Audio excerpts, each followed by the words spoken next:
Friends, let us move on to understanding another important provision in contract law, and that's Section 27.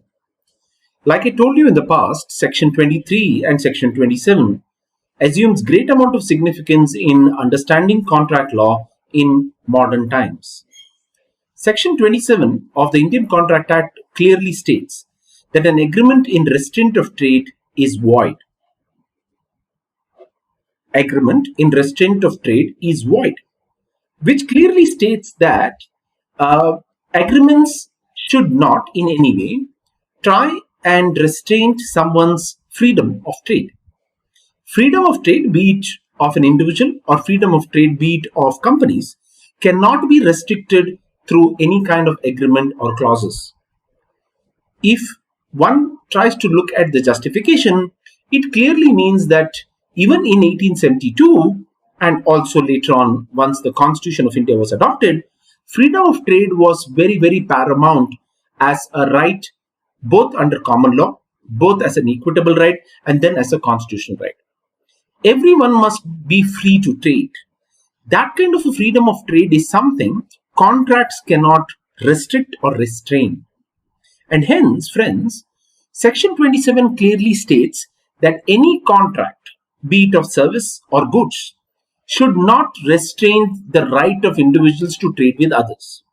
So, two parties, when they come together and they make an agreement, they should not say that the other party should not trade with C. Right? This is probably the kind of restraint Section 27 deals with. Interestingly, friends, if in modern times you try and understand how these restraints are imposed in contracts, the best clause for us to understand, appreciate, and evaluate would be clauses such as non-compete clause.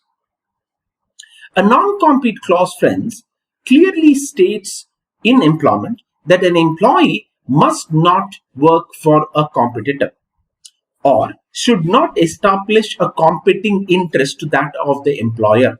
Do not compete, non-compete, right? These clauses are generally there in most modern day contracts. It is there in a B2E contract, which I say is called business to employment contract, the employer-employee relationship. It also exists largely in B2B contracts, which are called business to business contracts. We will talk about non-compete clause in a little while. However, you will appreciate that there are other clauses that can be contentious and may attract Section 27, and those clauses could be, say, a confidentiality clause. Confidentiality clauses, to larger extent, expects that the employee or the other party maintain absolute confidentiality of trade information. So, restraint of trade or restraint of trade information can also be extended. Trade information, friends, you will notice, is some kind of a high value, high economic value for companies and industries. It is also called as intellectual property at times of that industry, either protected through intellectual property regimes of the Patent Act, Copyright Act, or Trademark Act, or even industrial design, as the case may be, or it could be simply a trade secret that the industry wishes to protect. Now, when contracts are made, generally these are trade secrets that could be shared, or this could be trade secrets that an employer shares with an employee. And hence, the other party is expected to maintain that information confidential and not misuse that information, either personally or by sharing this said information with a third party, especially with the competitor. Similarly, friends, you will notice that apart from non-compete clause and confidentiality clauses, there could be several other clauses which may attract Section 27, because what we are talking of is agreements as a whole or clauses that may actually amount to restraint of trade. Now, if one goes by one of the earliest cases in which the Supreme Court of India had to evaluate the actions of an employee in violation of a non-compete clause, it was this 1967 case, a very famous one, called Niranjan Shankar Golikari versus Century Spinning and Manufacturing Company. Friends, in this case, Niranjan Shankar Golikari was an employee in a factory, a textile mill. Now, interestingly, friends, You know that textile mills often have to develop a lot of technology. Either they should develop it in-house or they should buy new technology so that they can actually deal with market conditions. Niranjan Shankar Golikari was a shift supervisor. Unfortunately, he was poached by a rival company. The rival company, Two Century Spinning Mills, was keen to develop business and compete with Century. And hence, the only way you could do that is to poach some very talented existing employees of Century Spinning and Manufacturing Company.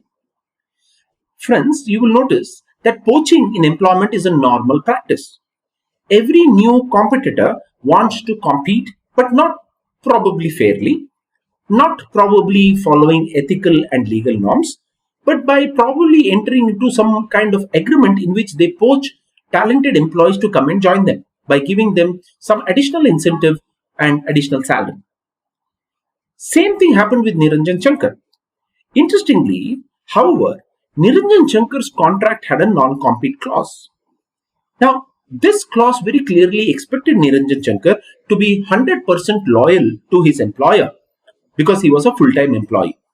He was supposed to only work for his employer and during this kind of an employment not actually serve any other employer or compete with the existing employer. This was the obligation, this was the clause, and this was the contract of service. However, Niranjan Shankar decided to apply for leave, and he did mention his reasons for leave. He extended the leave, but did not inform his company. His company was very eager to know where Niranjan Shankar is and what is he doing. They found out that Niranjan Shankar was actually negotiating and working for a competitor. In the excuse of applying leave, Niranjan Shankar was working against the interest of his current employer. He was rather establishing some competing interest to his current employer. Now, Century Spinning and Manufacturing Company, friends, wanted to enforce the non-compete clause. Now, as you know, friends, in these circumstances, enforcement of contract would mean what? For example, Niranjan Shankar has not only established a competing business or has aligned with a competitor, that could be a violation of the non-compete clause, but just by joining a competitor, it would not prove loss or damage to Century Spinning Mills. Of course, when non-compete clauses are aligned with confidentiality clauses, it would clearly mean that Niranjan Shankar had a duty and an obligation not to disclose confidential information with the competitor. If he did so, that economic value that is attached to confidential information can be the damages that Century Spinning and Manufacturing Company could claim from Niranjan Shankar. However, those are difficult to prove, and hence the first kind of remedy that Century Spinning and Manufacturing Company wanted in this case was an injunction. Friends, when you read the Specific Relief Act of 1963, the various remedies for a breach of contract are not only damages but also injunction. There are three kinds of injunction that are mentioned under the Specific Relief Act. One, we all know, is called temporary injunction, which is granted at a very preliminary stage in the dispute. It is to save, salvage, abate any further loss that can cause to the petitioners, and hence a temporary injunction is usually asked. Temporary injunctions are like a stay. It is like to cease that kind of activity, to probably say to Niranjan Shankar, please don't go and work with a rival that will adversely affect my interest, and hence Century may go to the court and ask for temporary injunction. Finally, Century's company may convince the court that Niranjan Shankar has breached the contract, and hence a permanent injunction should be granted against him, which means he can never go and join anyone else. So, temporary, permanent injunction, and finally, the Specific Relief Act talks about mandatory injunction. Mandatory injunctions are injunctions in which whatever the court feels as a positive performance in a contract has to be done so in a mandatory injunction. So, maybe mandatory injunction is an order of the court to actually perform certain obligations that are due, that the court has recognized and has been giving as a final remedy. Niranjan Shankar, in this case, friends, was found violating his employment terms and conditions. However, on the side of Niranjan Shankar, he unsuccessfully argued, saying that a non-compete clause isn't restraint of trade. Friends, you will notice that the court did not admit his argument for the simple reason is that when you are in employment, when you are in service, obviously as a full-time employee, you must show loyalty, you must show fidelity to your own employer. You cannot compete with your existing employer when he's actually compensating you, when he's your full-time employer. I think that is not something that can attract Section 27 at all. So, non-compete clauses are enforceable during the term of the contract. It can be enforced against employees who are in service. They are supposed to be loyal to their employers, and such kinds of clauses will not be considered as restraint of trade. Why? Because you're serving an employer, you're already in trade, and yes, to fulfill the obligations of the trade, some kind of restraint is obviously required.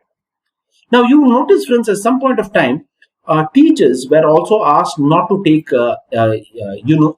extra tuitions because they were full-time employees of the government, and hence this extra tuitions was in direct conflict of interest with their services. So you will find such non-compete and confidentiality clauses as a common agreement in most service and employment contract. In understanding Section 27, another case of significance is Gujarat Bottling Company versus Coca-Cola, a Supreme Court judgment of 1995. While we see Niranjan Shankar Golikari as a case where we talk about it being a B2E kind of a contract, that is business to employee kind of a contract, the Gujarat Bottling case is a case of B2B contract. And Section 27, interestingly, applies quite distinctively depending upon the parties to a contract. Restraint of trade. Friends, the courts have always taken a very strict view of any kind of restraint of trade on an employee. The reasons are very simply this, that look, every employee, every individual and a citizen has to have the right for gainful employment. He must have the freedom of trade because he cannot show loyalty continuously to an employer, and hence, once he leaves employment, this is called what the court and the judiciary would want to call it as post-termination of employment. See, during the tenure of any kind of employment, restraints have been considered to be reasonable and enforceable. However, the courts have said, can any of these clauses, especially the non-compete clause, operate post the termination of employment? Now, post-termination of a contract, of course, the courts have taken a very sympathetic view and a liberal approach in saying that employees have the right to occupation, business, and trade, which clearly means that he has to earn his own livelihood. If not with the current employer who has already terminated the service, the employee should have the freedom to join any competitor, any other person, because that is his right to livelihood. And hence the courts have said, if any clauses operate post the termination of a contract, such clauses will be considered as in restraint of trade.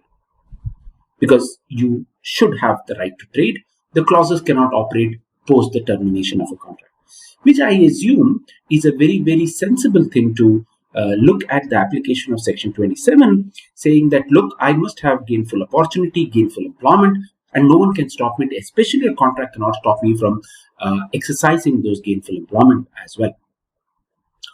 The term restraint, friends, here is an interesting word. To be honest, what kind of restraint is the contract imposing? If the restraint is unreasonable, then the courts will actually read down that clause and hold the agreement to be void or the clause to be unenforceable. If the restraint is found to be reasonable and necessary, then the courts will actually uphold the clause and make it operational. So that's how probably the test of reasonability is something that the courts have often applied. Not only that, once you look at this kind of restraint, the courts have said, look, reasonable is fine, but how much of the restraint is necessary? The rule that common law developed was an interesting one. They developed a rule called the time-space-locality. Time-space-locality, which meant that, look, I can impose certain restraint if it is also necessitated and reasonable by time. Can I say, please don't work for, say, 10 years? Can I say, in those 10 years or competing in those 10 years, please don't do it in India? And then I say, please don't do it in the aviation sector. So you will notice time is the kind of restriction of the number of years that you should not work with a competitor. Two, you're talking of space, which is the area of business. And three, the locality where this clause intends to operate. Now, interestingly, this time space locality rule, friends, can apply probably in a B2B contract. So, take the Gujarat Bottling versus Coca-Cola case, which was an interesting franchisee contract. Now, in India, we do not have any kind of a law on franchisee, and hence the Indian contract law does apply to such kinds of contracts. Friends, franchisee contracts are very, very common and upcoming in India. You have two parties, a franchisor and a franchisee. What happens in a franchise contract is that you appoint an agent or someone who can actually make your goods or represent you. So most of the food chain stores, maybe, when you talk about McDonald's, you talk about Nilgiri stores, more stores, or any other kind of stores, may adopt a franchisee kind of a trade agreement. Now, a franchisee kind of a trade agreement is a trade agreement or a trade licensing agreement where, say, take this instance of KFC. KFC is a brand, it's a trade. They have a particular model of business. They cannot open their own factory outlet or own store everywhere else. So they will like to partner with a franchisee in local areas. Now, the franchisee will represent the trademark. The franchisee will be the person making KFC in that local area. So he gets this contract. He gets a trademark license agreement. He represents KFC. The brand is KFC everywhere. His employees will be trained to probably make KFC products. KFC will probably have a standard design for that restaurant. They would have a standard space that is required. Every kind of machinery is going to be provided by KFC. And interestingly, what would KFC do is also to supply the byproduct or the raw material that is necessitated to make it. So that is the usual model of franchisee agreements. You will see franchisee agreements even in the education sector, especially with children education, where you have, say, EuroKids or any other kind of education. You can see franchisee agreements in coaching centers, so on and so forth. So I think this kind of a model is a win-win situation for two parties. However, you will notice that franchisee agreements can run into rough weather. There can be disputes, there could be disagreements, there could be challenges. This contract may not be lifetime, it may be a 10-year contract, 5 years, 10 years, and there will be so many issues and challenges regarding the same. Now, every franchisor has a concern. And the concern is, look, as I told you with KFC, KFC is going to share a lot of trade secret, a lot of operational business and marketing strategies with the franchisee. Now, if the franchisee terminates the contract, or in either sense the contract concludes, then the franchisee may go to, say, another rival. It could be McDonald's, it could be Subway, it could be anybody else in the same food chain business. This may adversely affect the franchisor's right, and hence it is quite obvious for the franchises to have clauses like the non-compete clause. It could be clauses including non-compete as well as non-solicitation clauses. Now, these two, what is a non-solicitation clause? Non-solicitation clause means, friends, that you, who is my contracting partner, will not solicit my own clients. Non-solicitation. My customers, my trade contracts, networks, you will not actually solicit them. You are prohibited or restricted from doing business with the same customers who have been with me. So, I will be able to retain my customers, and you, who are my partner, and you with whom we had a good contractual relationship, once that ends, you are not supposed to solicit the same customers. I think non-solicitation clause is reasonable, but the challenge is, how do you operationalize non-solicitation clauses post the termination of a contract? These are indeed challenges. Now, Suppose, if you say do not solicit, tomorrow I establish my own business, say in the food processing industry. Inevitably, maybe the customers are going to be the same. And I'm not soliciting them, the customers are moving on their own. So, how do you then operationalize it? And can you then say the non solicitation clause amounts to restraint of trade because finally I have to do business? It is the choice of the customers. Yes, you may serve or I may serve, the customers are the same. So, the challenges continue to be quite huge in terms of some of these clauses. Now, in Gujarat bottling versus Coca-Cola case, you would notice that Coca-Cola gave a franchise agreement to Gujarat Bottling Company. Remember, the unit is a bottling company, it can only do bottling. It was in Gujarat, obviously. The territorial jurisdiction was probably in the eastern side of India. Coca-Cola did not have any kind of unit of their own there. They thought they could take the services of Gujarat Bottling, and hence they entered into a contract. It was a 3-year contract. Unfortunately, over a period of time, you will notice that Coca-Cola had concerns on the quality of bottling. Right? So, see, what does Coca-Cola do? It would be sharing trade secrets, the recipe of making these drinks. It could be training those employees. It could be supervising the marketing strategy. It would be looking at so many other aspects, right? But they were not happy with the quality of Gujarat bottling, right? Now, so what did Coca-Cola do? They served a notice of termination. And they said, look, we are not happy with, so we will probably not go ahead with you any further. So a notice was served. Now, after the notice of termination was served, Gujarat Bottling got a little insecure and they started negotiating with Pepsi. And they literally decided to transfer some of their shares to Pepsi as well. Interestingly, when did they do so?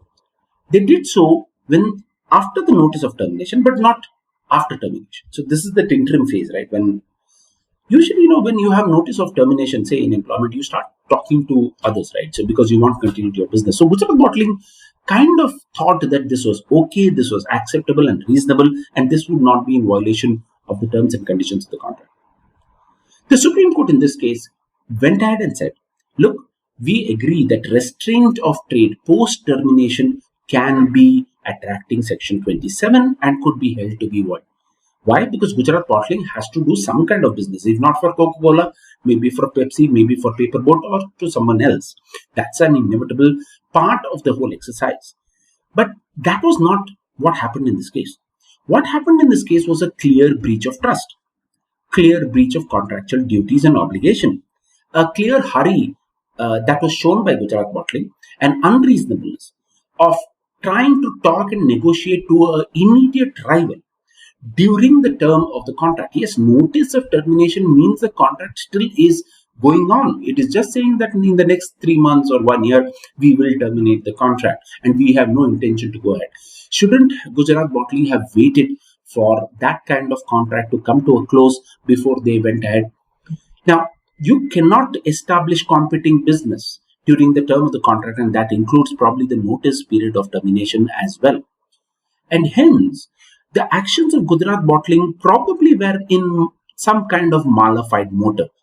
See, Coca-Cola and Pepsi are two rivals in the market. You very clearly know that they are. You must have read your contract, you must have known your obligation, and then gone forward in your business sensitive negotiation.